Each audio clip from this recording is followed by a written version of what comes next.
안녕하세요. 저는 철없는 20대를 보내고 인생의 큰 사건을 30대에 겪고 이제서야 철이 든 여자입니다.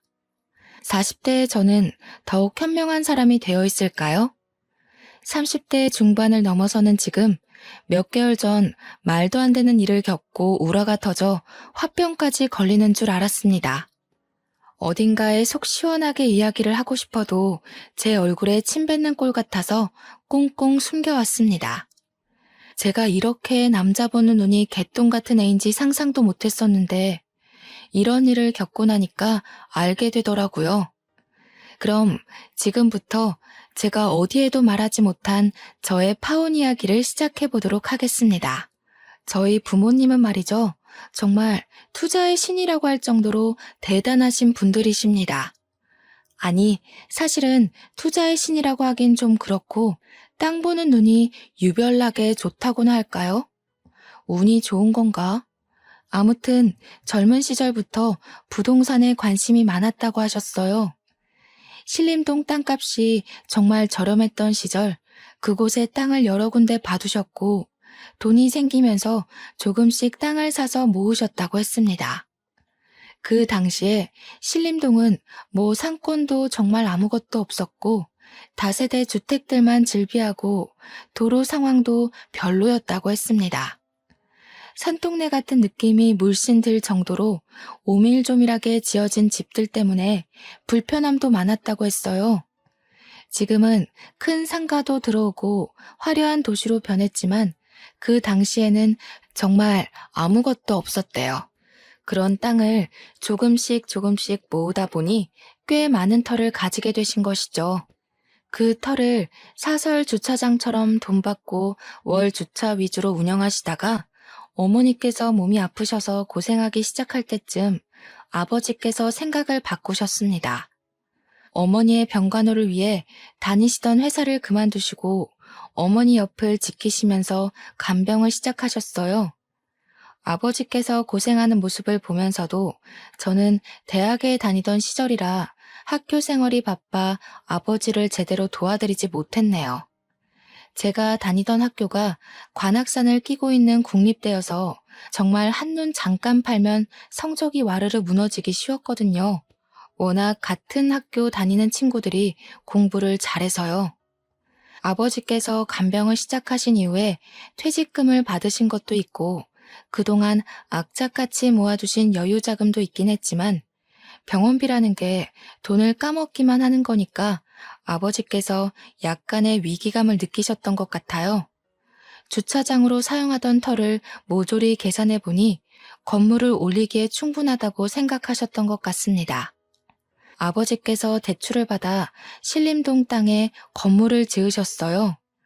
저는 너무 무리하시는 거 아니냐고 했는데 아버지께서는 일종의 투자이니 걱정하지 말라고 하셨습니다. 그쪽이 학교가 있고 또 고시촌으로 유명하다 보니까 원룸 장사가 잘 될 거라는 이유에서 시작하신 일이었어요. 건물을 거리상으로 떨어진 터에 두 채를 지으셨는데 하나는 원룸만 있는 6층까지 건물이고 하나는 투룸과 원룸이 같이 있는 빌라 형식의 건물이었습니다. 거기다가 딸 하나뿐인 아버지는 원룸을 아예 여성 전용 건물로 못 박으셨어요. 보안도 철저하게 감시하셨고 CCTV도 다른 건물들에 비해 3배 이상 많이 달아두셨습니다. 그러다 보니 여학생들에게 인기가 좋았고 원룸을 세놓자마자 언제 공실이 생기는지 문의도 많이 들어왔습니다.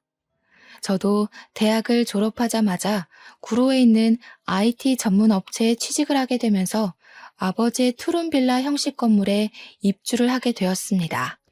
그 꼭대기층은 다른 층보다 훨씬 넓은 투룸이었는데 언젠가 저를 위해 주고 싶으셨다고 하셨어요. 저는 기꺼이 그 집으로 들어가 둥지를 틀었습니다. 그렇게 회사 일에 적응하게 된 지 얼마 되지 않아 어머니의 병색은 나아질 기미가 보이지 않더니 결국 세상을 떠나시게 되었습니다. 아버지와 저와 둘이 남게 되자 아버지는 저와 함께 투룸에 들어오지 않으시고 어머니와 살던 본가를 정리하시고는 원룸으로 들어가셨어요. 원룸에 반지하 공간도 있었거든요.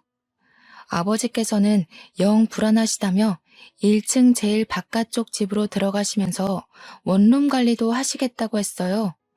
거기다가 다 큰 딸이랑 둘이 살면 딸이 불편할 것 같다는 이유도 한몫했습니다. 저는 괜찮다고 아버지 혼자 외롭게 사시는 것보다 같이 부대끼며 사는 게 좋지 않겠냐고 했지만 아버지는 끝내 거절하셨습니다.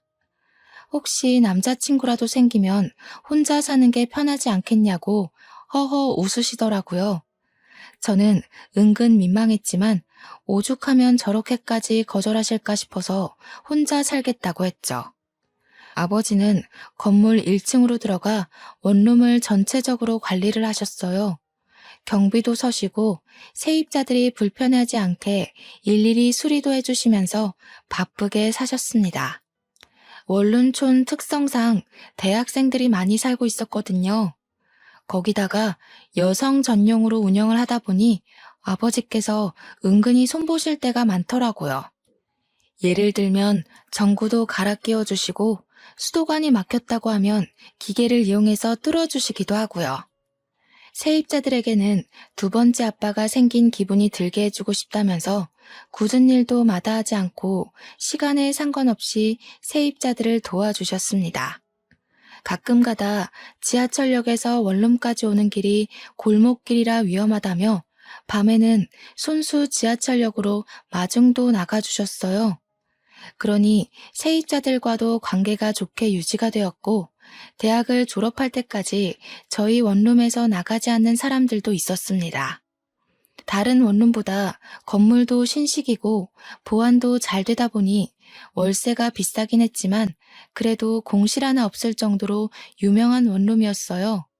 오죽하면 신입생 중에 여학생이 집을 구한다 하면 공인중개사분들이 아버지께 공실 없냐고 따로 연락이 올 정도였습니다. 아버지는 차곡차곡 월세를 모아 대출금을 다 갚아내셨고 나머지 짜투리 땅에 원룸을 더 지어 올릴까 고민을 하셨습니다. 아버지의 원룸이 얼마나 친절하고 좋다고 소문이 났으면 다른 분들도 아버지에게 원룸을 더 늘리라고 하셨을까요? 혼자 사는 여학생들이 꼭 딸같이 느껴진다면서 아버지는 그들에게 온갖 정성을 다 쏟아 부으셨습니다.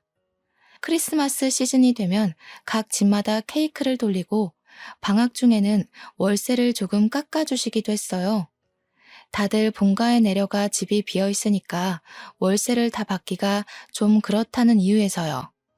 입주해 있는 세입자들도 우리 아버지에게 아빠 하면서 살갑게 굴고 세입자들의 부모님들도 우리 아버지께 참 잘하셨습니다. 그래도 원룸 특성상 건물에 35가구 정도가 들어올 수 있었는데 그들이 모두 잘한다는 건 그만큼 아버지의 노력이 있었기 때문 아닐까요? 제가 너무 아버지 자랑을 늘어놓았죠. 하고 싶은 이야기는 이게 아니었는데. 아무튼 저는 자랑스러운 우리 아버지의 자랑을 하염없이 늘어놓을 수 있을 정도로 아버지를 사랑합니다.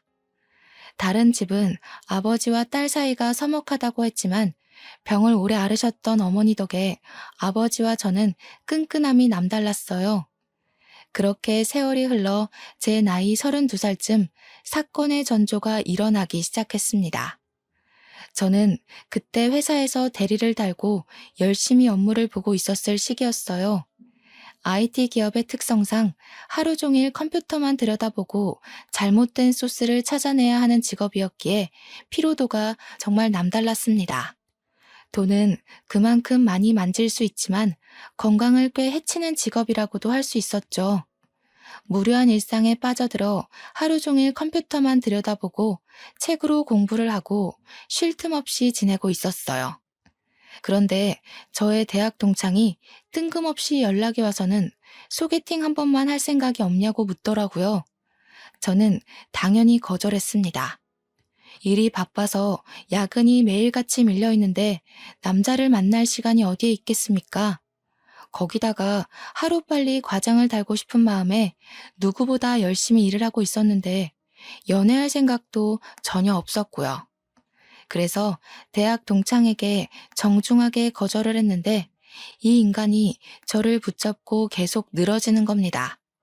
너무너무 괜찮은 사람이라고 남주긴 아까운데 저라서 꼭 소개를 해주고 싶다고 했습니다. 우연히 같이 술자리를 했는데 메신저에 있는 제 사진을 보고 소개를 받고 싶다고 몇 날 며칠을 졸라댔대요. 자기도 피곤하다면서 한 번만 만나달라고 애걸복걸을 하는데 도무지 그냥 넘어갈 수가 없었습니다. 왜냐하면 그 동기가 대학 시절에 조별과제를 하면서 저를 도와준 적이 한두 번이 아니었거든요. 계속 부탁을 하니까 저도 거절할 핑계도 없고 그래서 한 번만 만나보겠다고 했습니다. 소개팅을 하기로 한 남자는 S기업에 다니고 있다고 했어요. 그 회사가 엄청난 대기업이잖아요. 저는 전문 기업으로 빠지느라 대기업 산하에 있는 회사였거든요. 물론 소속으로 따지면 저도 대기업이긴 했지만 본사 직원과는 또 다른 느낌이긴 하죠. 너무너무 괜찮은 사람이라는 말도 있었고 승진도 탄탄대로라며 미래를 생각하면 이런 남자를 만나야 한다고 동기가 침이 마르도록 칭찬을 하더라고요. 저도 속물은 속물인지라 혹하긴 했어요. 한 번만 만나보고 별로면 두 번은 안 만난다고 못을 받고는 소개팅 자리에 나갔습니다. 첫인상은 그냥 평범 그 자체였어요. 우리 회사에서도 꽤 볼 수 있는 외모였습니다. 정말 평범함 그 자체요. 단지 회사 사람들처럼 배불뚝이는 아니었다는 게 단 한 가지의 위안이 되었으니까요. 그 나이에 앉아서 운동도 안 하고 술만 먹어서 배 나온 사람이 얼마나 많은지 다들 아시죠? 배는 없다는 사실이 안도감을 준다는 것에 웃음이 비죽 나올 뻔했지만 갈무리하고 밥을 먹었습니다. 그런데 식사 매너가 꽤 좋더라고요. 남의 음식을 탐내는 사람도 아니고 막 흘리거나 묻히거나 하면서 먹는 사람도 아니었고요. 그걸로도 나름 플러스가 되는 모습이었는데 이 사람이 은근 유머 감각이 있는 거예요. 툭툭 던지는 말이 어찌나 웃기던지 오래간만에 그렇게 웃으면서 밥을 먹어본 것 같네요. 대화도 잘 통하고 전문 분야에 대한 이야기가 나오는데 은근히 용어도 많이 알고 하더라고요. 전공도 아니고 그 분야에서 일을 하는 것도 아닌데 대화가 잘 통해서 물어보니까 저를 만나고 싶은 마음에 공부를 했대요. 그런 모습이 전부 플러스가 되면서 평범하게 생긴 얼굴이 장점 같아 보이더라고요. 더 못나지 않고 딱 평균인 얼굴이 얼마나 다행인가.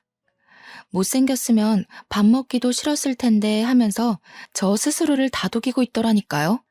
대기업 다닌다고 은근히 저 무시하거나 으스대거나 할 줄 알았는데 그런 것도 전혀 없었어요.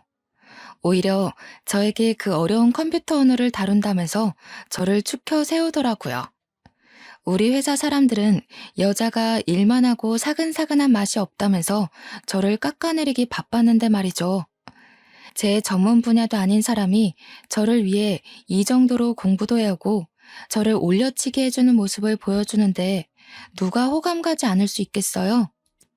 자연스럽게 소개팅남과 다음 만남에 대한 약속까지 잡아버리고 집으로 돌아왔습니다. 그날부터 매일 빠짐없이 저에게 아침 인사를 문자로 남기는데 너무 센스 있게 날씨를 알려주는 거예요. 오늘은 오후에 비가 온다고 하니까 우산을 꼭 챙겨서 나가세요 하는데 맞춤법도 틀리는 거 하나 없이 온점까지 정확하더라고요. 세상에 요즘 맞춤법 틀리는 사람도 엄청나게 많잖아요.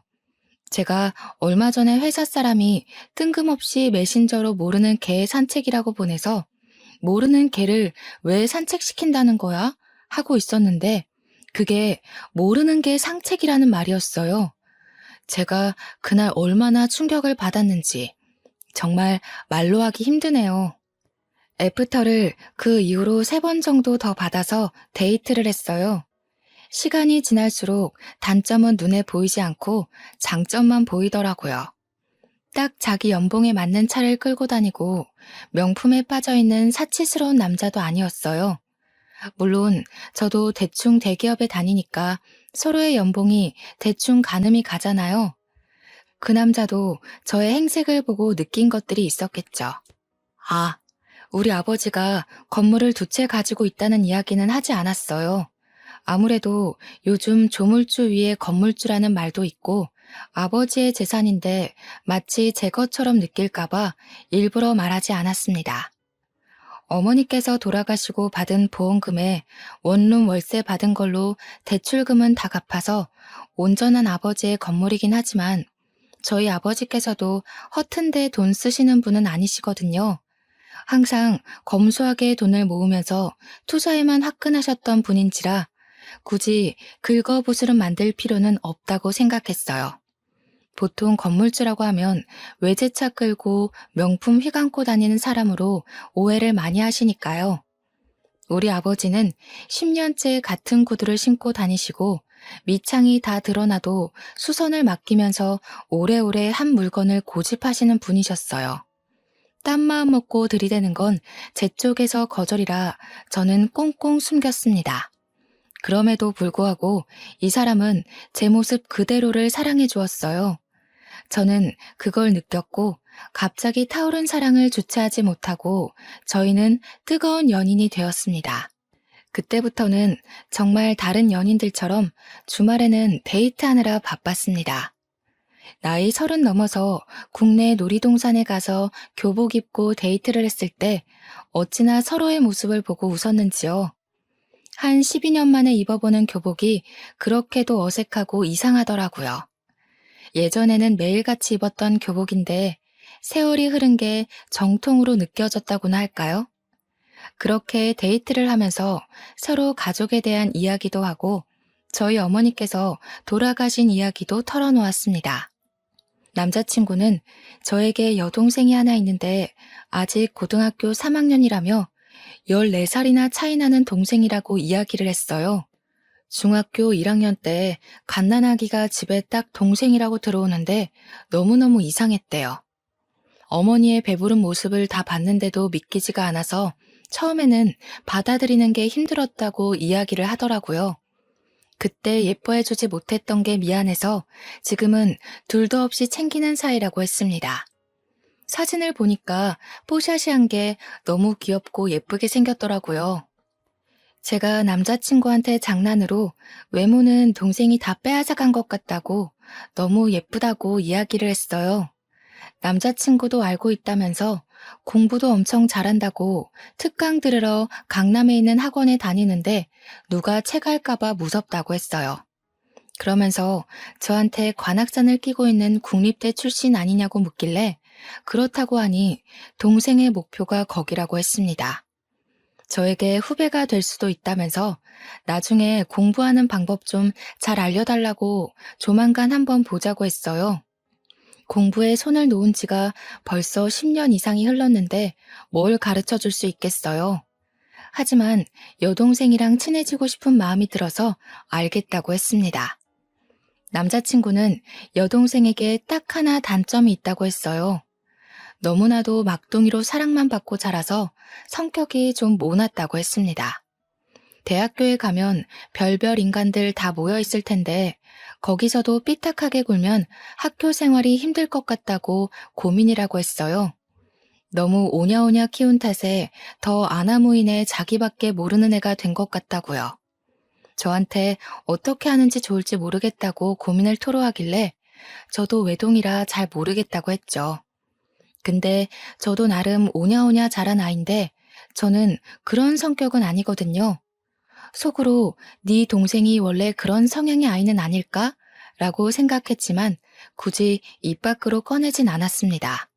그날도 별 생각 없이 강남에서 영화를 보고 꼭 가보고 싶었던 카페가 있어서 그쪽으로 걸어가고 있었어요. 남자친구가 동생에게 연락이 왔다면서 지금 학원이 끝났다는데 같이 카페에 갈까? 하고 물어보더라고요. 평소에 궁금하기도 했었고 한 번쯤 얼굴 익히는 것도 나쁘지 않겠다 싶어서 같이 가자고 했습니다.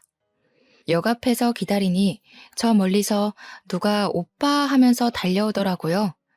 옆에 있는 저는 보이지도 않는지 남자친구만 보면서 달려오는데 사진에서 봤던 얼굴이랑 똑같았어요. 오밀조밀 예쁘게 생긴 게 딱 봐도 이쁨만 받고 자란 티가 나더라고요. 저를 보면서 웃으면서 안녕하세요 하고 인사를 하는데 인사성도 은근히 밝은데? 라고 생각했지만 그건 아주 잠시였습니다. 인사가 끝나기 무섭게 남자친구 팔짱을 딱 끼고는 둘이 막 성큼성큼 가더라고요. 제가 가고 싶었던 카페 방향이 아니라 이상한 데로 가길래 어딜 가냐고 물어보니까 여동생이 저를 보면서 제가 자주 가는 곳 있어요. 이러더라고요. 남자친구가 미안해하면서 다음에 다시 오자고 하길래 기분이 조금 상했지만 여동생을 만나는 자리니까 제가 양보했습니다.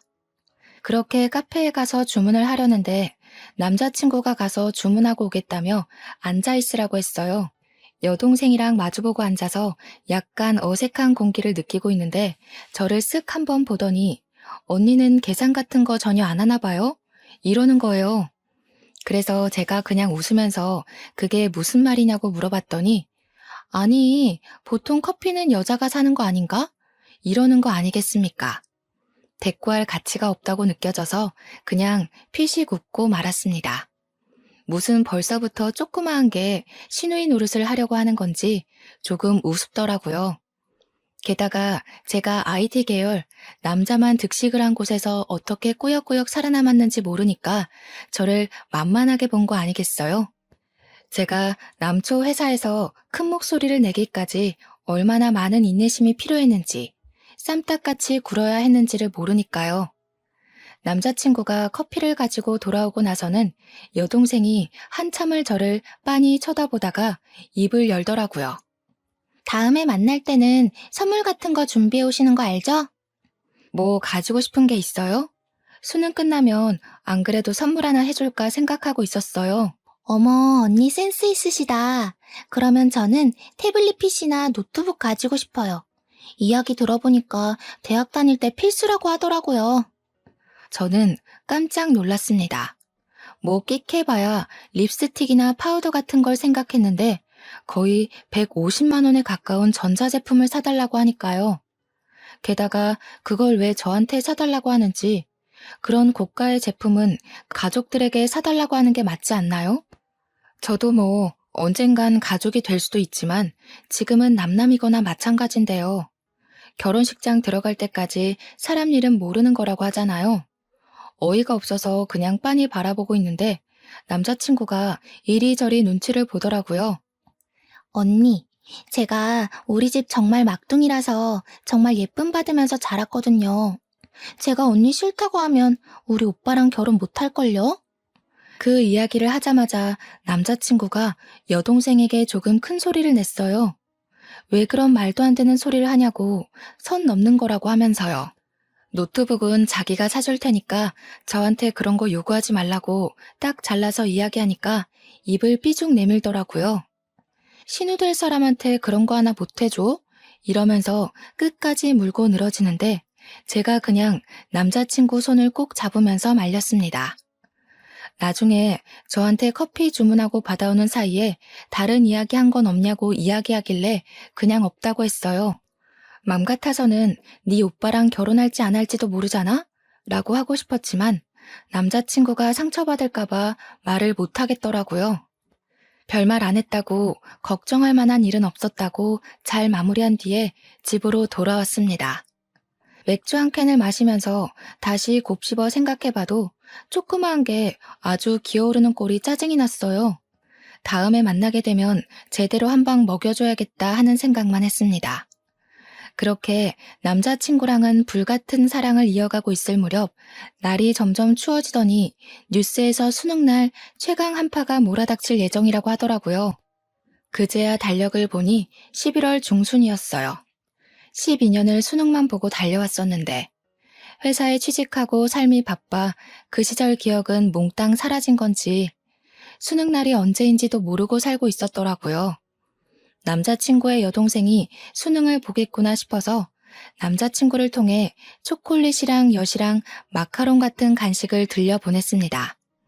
아직 결혼 이야기도 없는 상태여서 그 정도가 저에게는 최선이라고 생각했기 때문이었어요.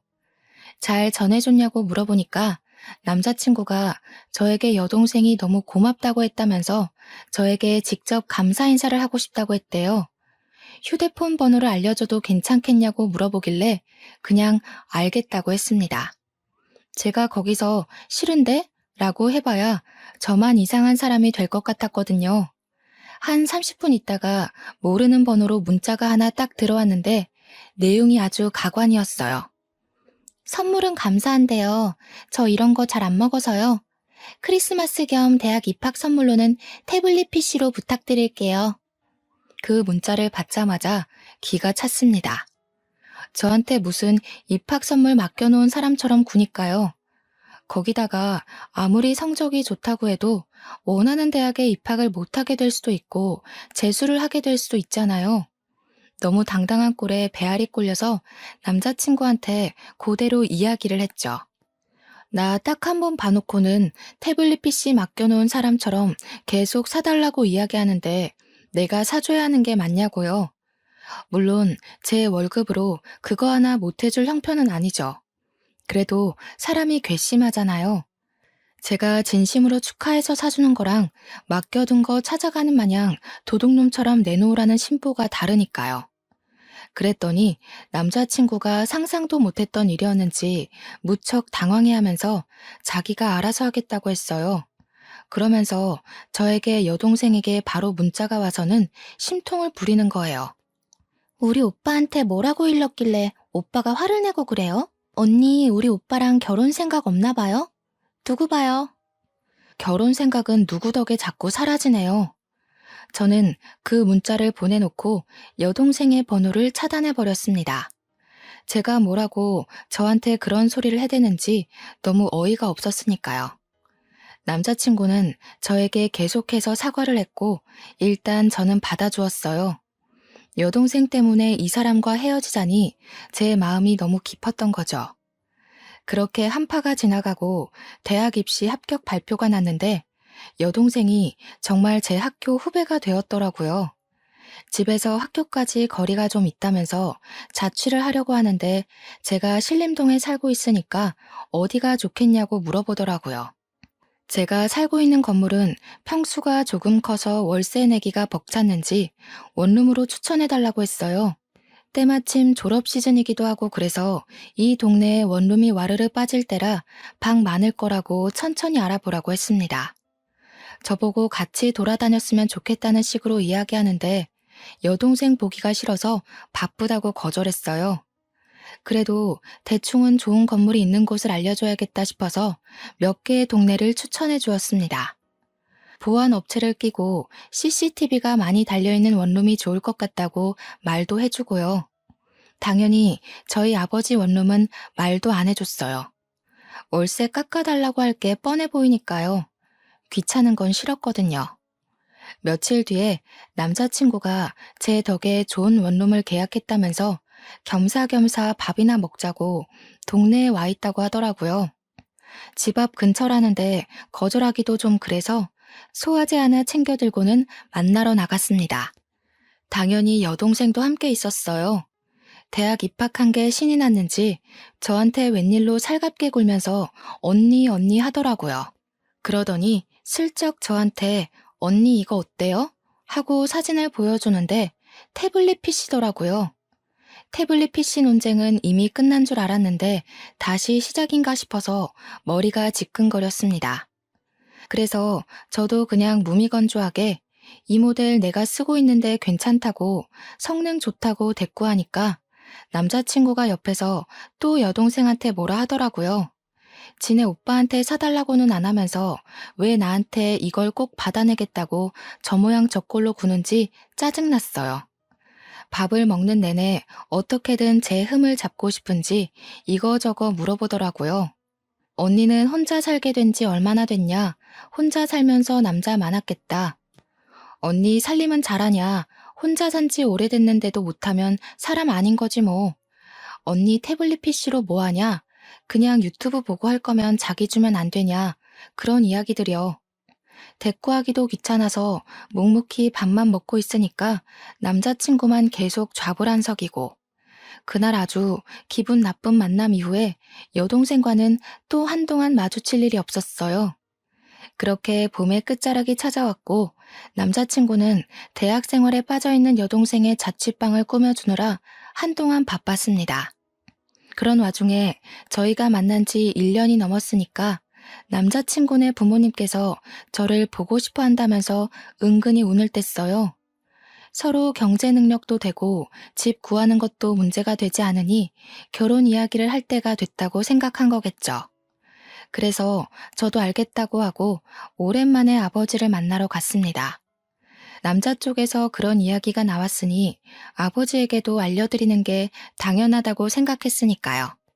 그런데 아버지의 얼굴이 많이 상해 있으셨어요. 불과 2달 전에 만났을 때만 해도 이 정도는 아니었던 것 같은데 어디 아프신 곳이 있나 걱정이 되었죠. 그래서 무슨 일 있냐고 여쭈어 보니 요즘 힘들어 죽겠다고 하시는 거예요. 원룸을 관리하시면서 죽겠다는 이야기는 한 번도 하신 적이 없으셨었는데 그러더니 아버지께서 1년만 참으면 된다고 하시더라고요. 세입자한테 무슨 문제가 있냐고 바로 여쭈어 봤죠. 원룸 특성상 2년 계약은 잘 안 하고 보통 1년씩 계약을 많이 하거든요. 그러니까 이번에 새로운 세입자들이 입주를 많이 했는데 그중 한 집이 좀 말썽이라고 하시더라고요. 벽지도 멀쩡한데 곰팡이 냄새 나는 것 같다고 도배도 새로 싹 해달라고 하고 뭐가 마음에 안 들고 저게 불편하다 하고 귀찮게 군대요. 전구 갈아 끼우고 하수구 뚫어주고 하는 건 다른 집들도 다 해주는 일이니까 그냥 묵묵히 도와줬는데 벌레를 잡아달라고 부른대요. 모기나 파리 같은 것도 다 잡아달라고 전화를 해서 귀찮게 한다는 거예요. 그래서 제가 미친 거 아니냐고 그런 걸 왜 해주냐고 전화를 받지 말라고 했죠. 그랬더니 아버지께서 딸이라고 생각하니까 무시를 할 수가 없다고 하시면서 저에게 왜 보자고 했냐고 물어보시는 거예요. 그제야 생각이 나서 남자친구네 부모님께서 저를 보고 싶어 하신다고 아빠한테도 소개해주고 싶다고 이야기를 했습니다. 자기가 미리 봐서 뭐 하겠냐고 결혼하기로 하고 나면 그때 보여주라 해서 알겠다고 했죠. 아빠랑 맛있는 밥까지 든든하게 먹고 그 주 주말에 남자친구네 부모님을 만나러 갔습니다. 그런데 그 자리에 꼴보기 싫은 여동생도 와 있더라고요. 인사부터 시작해서 이런저런 대화를 나누다가 대학 이야기 나왔어요. 예비 시부모님은 예비 신우의 대학에 자부심이 있어 보였고 저도 그 학교 출신이라고 하니 너무나도 좋아하셨습니다. 자취하는 동네도 비슷하던데 미리 친해지면 좋겠다. 참 야무지게 생겼다면서 저를 벌써부터 며느리 취급을 해주셨어요. 그런데 제 이야기 위주로 돌아가는 그 자리가 싫었던 건지 철없는 예비 신우가 분위기를 확 깨더군요. 근데 언니네 엄마는 왜 돌아가셨어요? 저한테는 아픈 이야기인데 저런 이야기를 아무렇지 않게 물어보는 게 솔직히 선 넘는 짓이라고 생각했어요. 그게 왜 궁금한데요? 아니 뭐 가족력이 있을 수도 있으니까요. 그런데 웃긴 게 예비 신우가 저런 이야기를 하는 동안 말리는 사람이 하나도 없었다는 겁니다. 그래서 저도 참지 않고 이야기를 했죠. 한 방 먹이고 싶다고 예전부터 생각해 왔으니까요. 아가씨 들창코인 건 왜 그렇게 생겼어요? 가족력이에요? 이러면 기분 안 나빠요? 예비 신우의 얼굴이 예쁘게 생기긴 했는데 정면에서 봐도 콧구멍이 보일 정도로 살짝 들창코였거든요.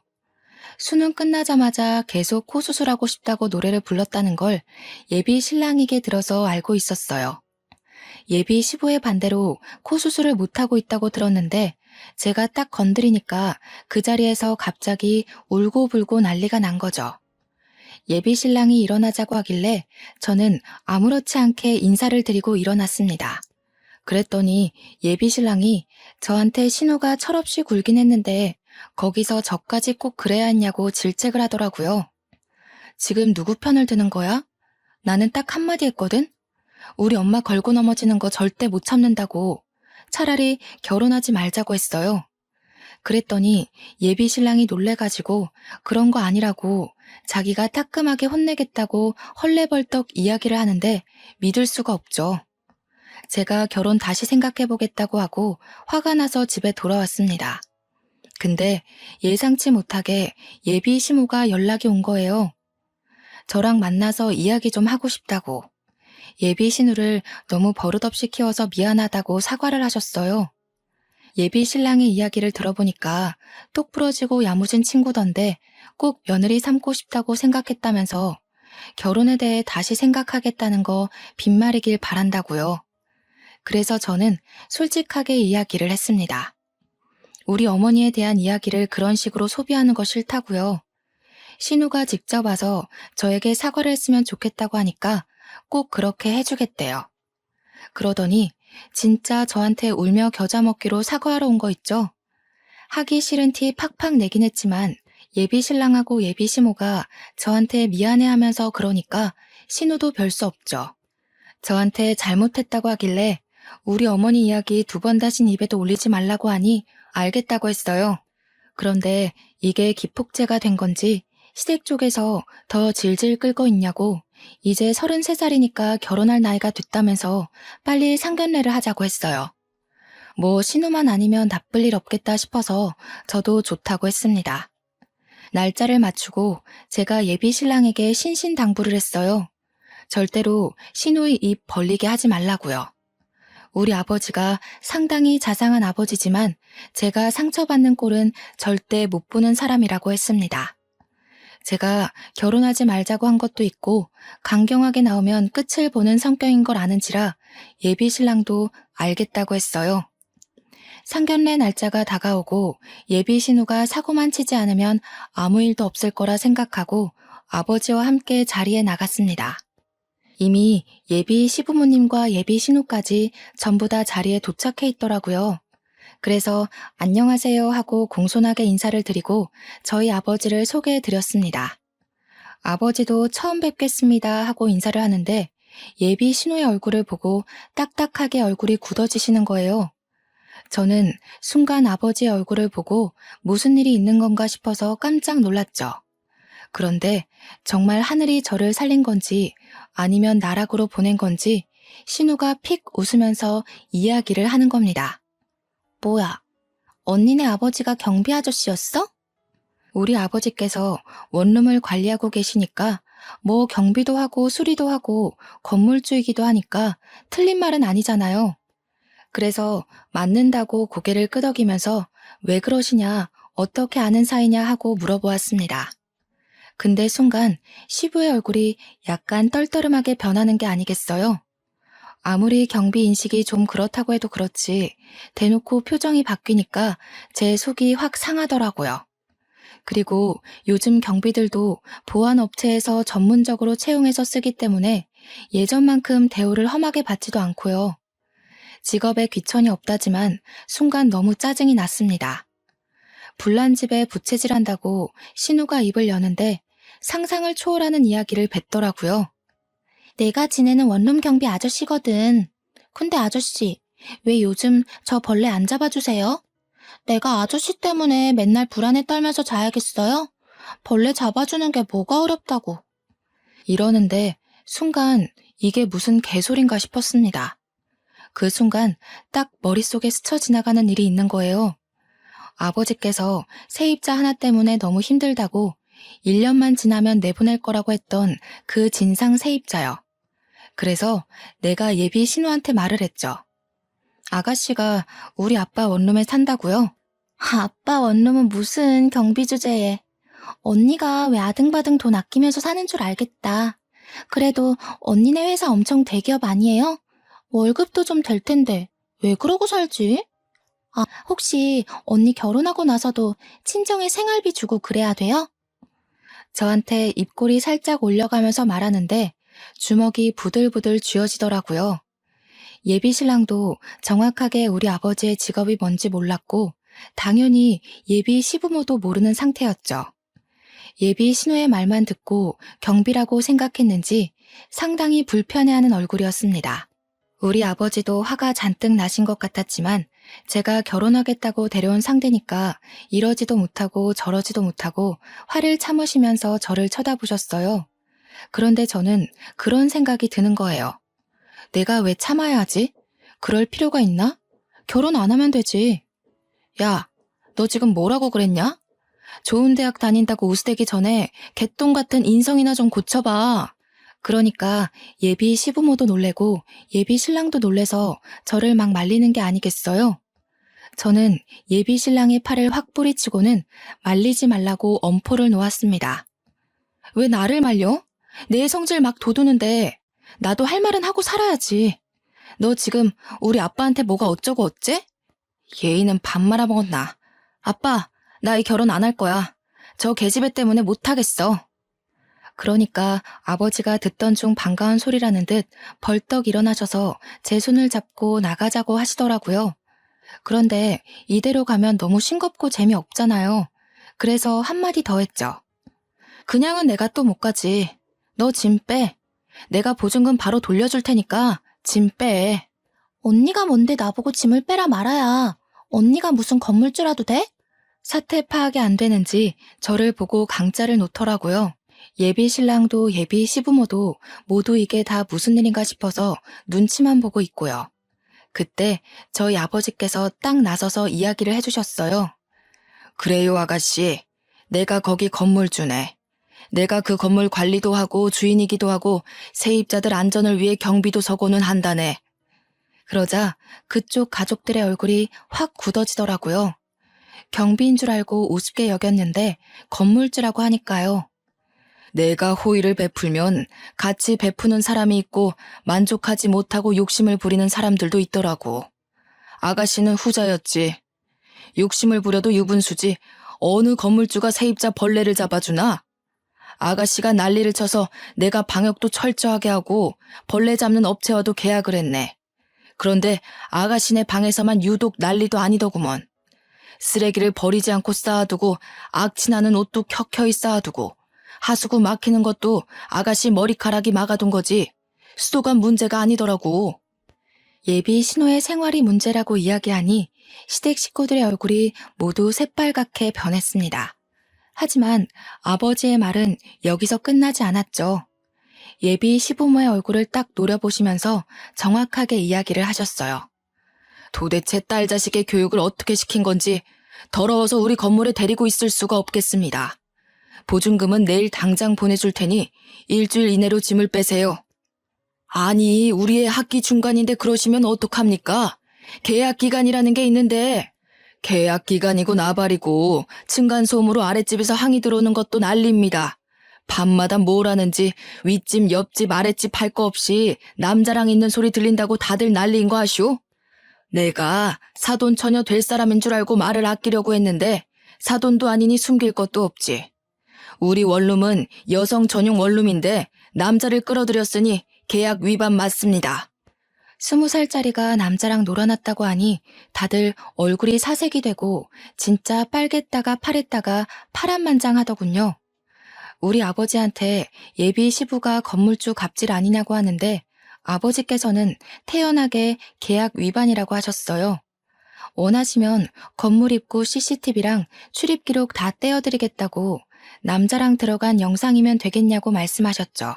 물론 다른 집도 남자친구를 데려오긴 하지만 그냥 눈 감아주시곤 하시거든요.